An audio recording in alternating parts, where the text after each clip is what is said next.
आज के इस वीडियो लेक्चर में हम कक्षा 10 गणित चैप्टर 11.1 का रचना करना सीखेंगे। ओके, तो इसके पहले वीडियो में हमने क्लास 10 11.1 का पहला क्वेश्चन का रचना करना सीख चुके हैं। तो आज के इस वीडियो लेक्चर में हम क्वेश्चन नंबर 2 का रचना करना सीखते हैं। चलिए स्टार्ट करते हैं। आपका क्वेश्चन है 4 सेंटीमीटर, 5 सेंटीमीटर और 6 सेंटीमीटर भुजाओं वाले एक त्रिभुज की रचना कीजिए और फिर इसके समरूप एक अन्य त्रिभुज की रचना कीजिए जिसकी भुजाएं दी हुई त्रिभुज की संगत भुजाओं की 2/3 गुनी हो। ओके, तो आपको 3 भुजाएं दी गई हैं, उससे आपको एक त्रिभुज बना लेना है। ठीक है, तो आपको भुजा दी गई है 4, 5 और 6। तो आप 6 सेंटीमीटर सबसे पहले एक भुजा बना लीजिए, एक रेखाखंड खींच लीजिए 6 सेंटीमीटर का। ओके, 6 सेंटीमीटर माप लीजिए 6 सेंटीमीटर। तो आप बोलेंगे कि सर 6 सेंटीमीटर की एक रेखाखंड बनाया। ठीक है, फिर आपको क्या करना है, अभी आपकी 4 सेंटीमीटर और 5 सेंटीमीटर बचा हुआ है भुजाओं की लंबाई। तो आप क्या करेंगे कि बी से केंद्र मान करके 5 सेंटीमीटर का एक चाप लगाइए और सी को केंद्र मान करके 4 सेंटीमीटर का एक चाप लगाइए। ये चाप जहाँ एक दूसरे को कट करते हैं वहाँ आप ए अंकित कीजिए। तो ए बी सी को आप ज्वाइन कर दीजिए, आपसे आपका ये त्रिभुज बन करके तैयार हो जाएगा। तो चलिए हम कह रहे हैं सर बी को केंद्र मान करके 5 सेंटीमीटर की त्रिज्या लेकर के एक चाप लगाया।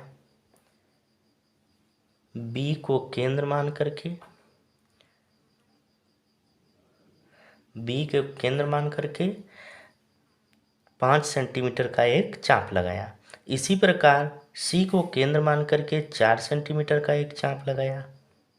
सी को केंद्र मान करके 4 सेंटीमीटर का एक चाप लगाया। ये चाप जहाँ एक दूसरे को कट कर रहे हैं वहाँ हम ए अंकित करते हैं। ए को सी से ज्वाइन करते हैं, ए को सी से और ए को बी से मिलाया।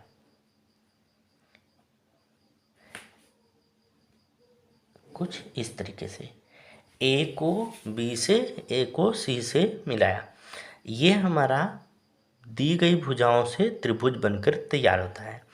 अब आपको बोला गया है कि इनकी संगत भुजाओं की 2/3 एक अन्य त्रिभुज की रचना करिए। तो आप ध्यान रखिएगा कि जो हर है अंश से बड़ा है, अंश हमारा छोटा है हर से। इसका मतलब यह है कि ये संख्या आपका हर बड़ा है, अंश छोटा है, तो ये जो त्रिभुज हम लोग बनाएंगे, कंस्ट्रक्शन करेंगे, वो इस त्रिभुज से, ये जो बना गया त्रिभुज है, इससे छोटा होगा।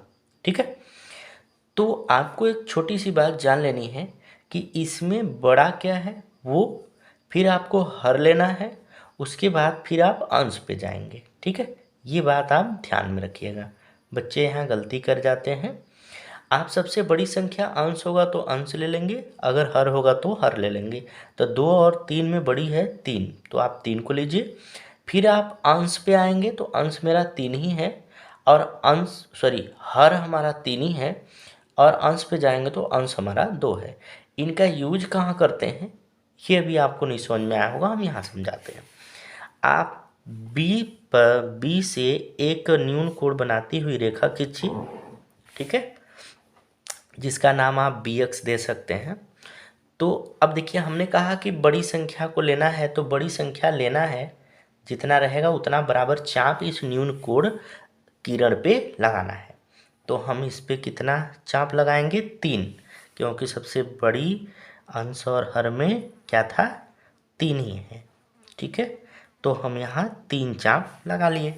अब इन चाप का नाम देना है B1, B2, B3। ओके, तो इस B3 से C को ज्वाइन करिए।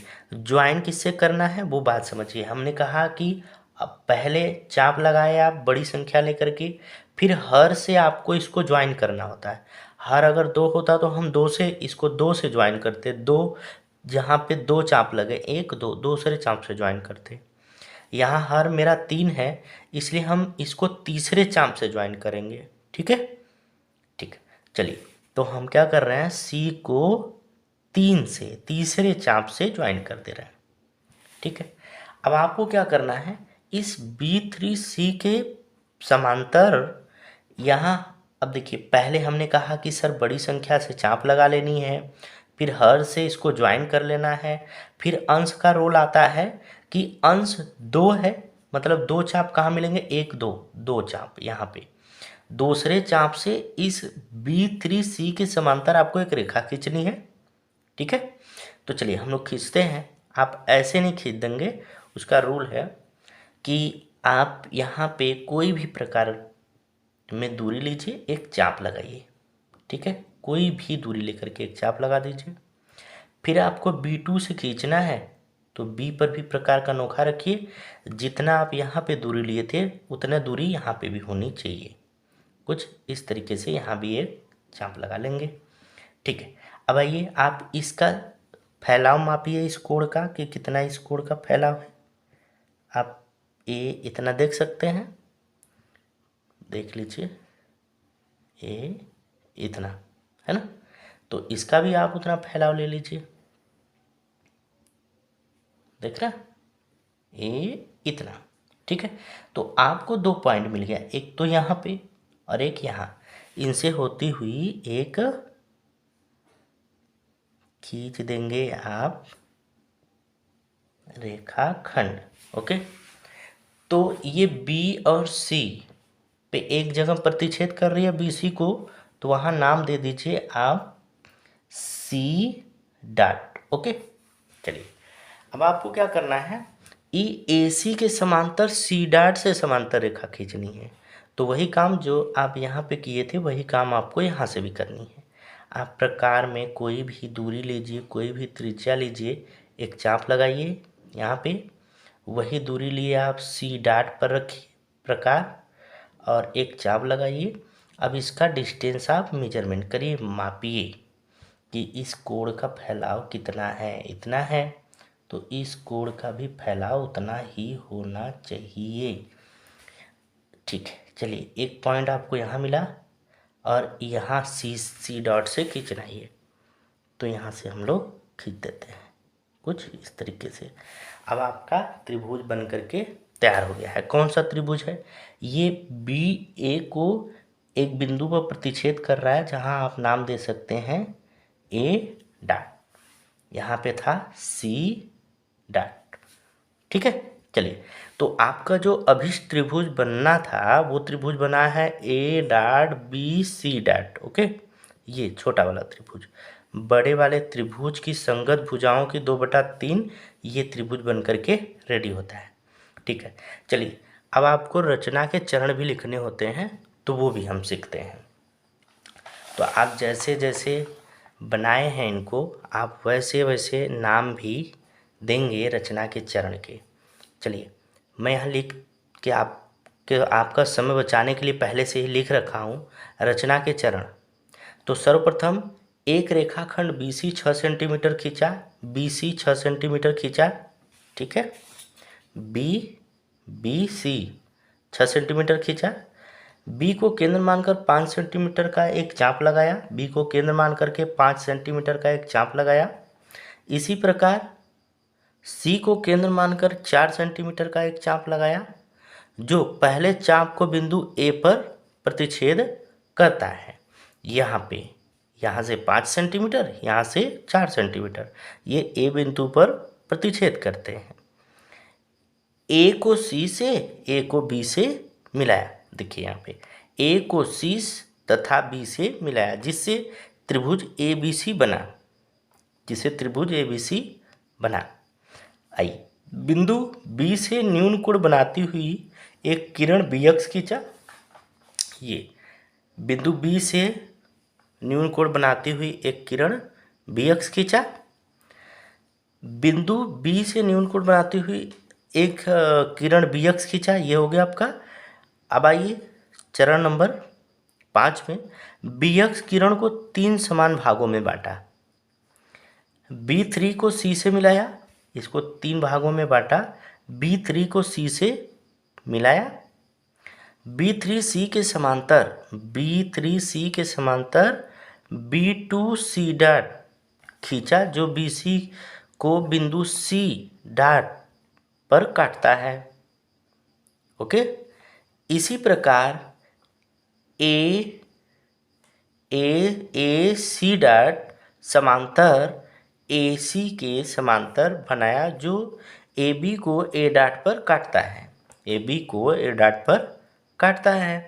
अतः त्रिभुज A dot BC dot A dot BC dot अभिष्ट त्रिभुज प्राप्त हुई। ये रचना हो गया। इतना अगर आप काम करते हैं तो बोर्ड में आपको कम से कम 6 अंक प्राप्त होते हैं। आपको इस क्वेश्चन में रचना का औचित्य भी पूछा है, तो मैं आपको औचित्य भी करा देता हूँ, ठीक है। सॉरी, रचना का औचित्य। त्रिभुज ABC में ABC में A dot C dot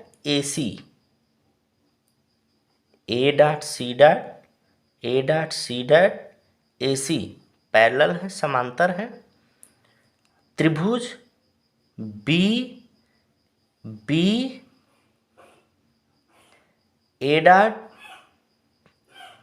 C dot समरूप होगा त्रिभुज BAC, मीन्स ये छोटा वाला त्रिभुज और ये बड़ा वाला त्रिभुज आपस में समरूप होंगे। समरूप त्रिभुज होते हैं तो इनकी जो भुजाओं का अनुपात होता है वो भी बराबर होता है, ठीक है। इसलिए हम कहेंगे BA डॉट बटा के BA, ठीक है। आगे आइए, मीन्स ये छोटी भुजा बटा में बड़ी भुजा का जो रेशियो होगा वो इधर से देखिए, AC मीन्स ये छोटी भुजा बड़ी भुजा, छोटी भुजा बड़ा बटा के बड़ी भुजा, फिर इधर भी छोटी भुजा BC डॉट बटा के BC, छोटी भुजा बटा के बड़ी भुजा, ठीक है। इसे हम इक्वेशन फर्स्ट नाम देते हैं। इसी प्रकार आप देख सकते हैं कि यहाँ भी C डॉट B2 और C B3 समांतर हैं। जब ये समांतर हैं तो इसमें भी जो छोटी भुजा है बड़ी बटा के बड़ी भुजा, जो छोटी भुजा है बटा के बड़ी भुजा के रेशियो के बराबर आएगा, ठीक है। ओके, आप समझ पा रहे हैं। तो हम देख ले रहे हैं यहाँ पे कि BC डॉट बटा के BC, ओके। फिर यहाँ देखिए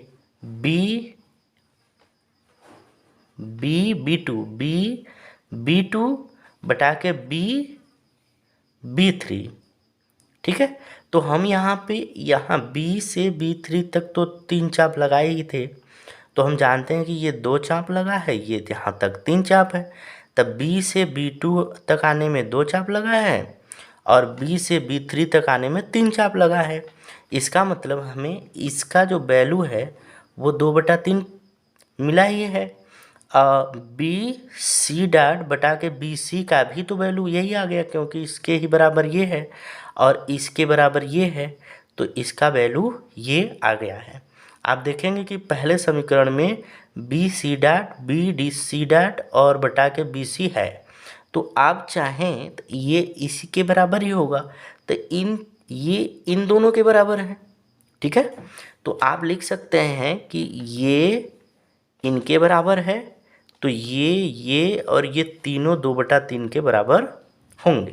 लेकिन समीकरण 1 व 2 से, ठीक है।